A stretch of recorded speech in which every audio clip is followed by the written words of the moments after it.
Oh, I've been working on a product launch the last few days.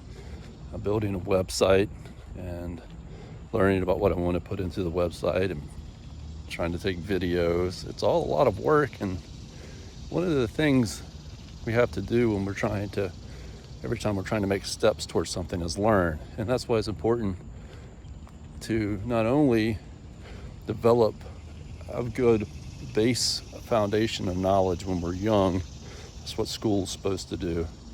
But we also need to learn the skill of learning, which is just kind of funny the way that sounds, but it's really shouldn't seem odd that there are things that we can do to help ourselves become better at being able to learn. It's a very fundamental thing for humans, especially.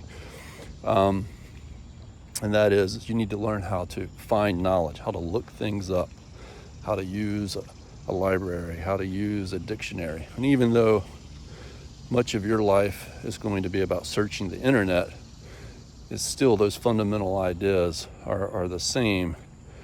You're just going to there's just a different application of way of doing it. So even with the internet, I would still want you to practice learning how the library works. And even the old library system. When I was in high school, they started switching from the old card catalog system to searching for books and things with an internet-based system. But you were still using what's called a Dewey Decimal System. And the Dewey Decimal System is a way of categorizing books, and they use numbers to find the books. So you have alphabetical listings, and you have Dewey Decimal System that allows you to find different parts and sections of where certain books are at in the library, so that you can narrow right down to one single book. And librarians used to be they still are important, but they were particularly very important people before the internet, because if you were doing research, now if you were just wanting to find one book, you would go to the library and just look for the book yourself, or you might just go over to a librarian and say, hey, can you help me find this book?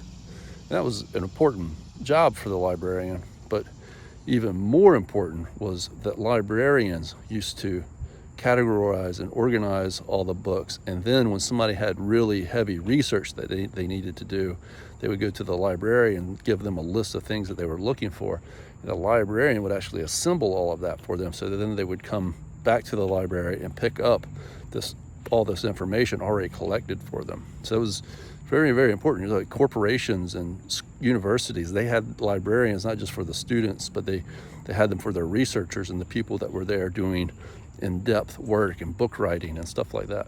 But learning how all these different methods for learning, which goes way beyond libraries and the internet, but that's the idea.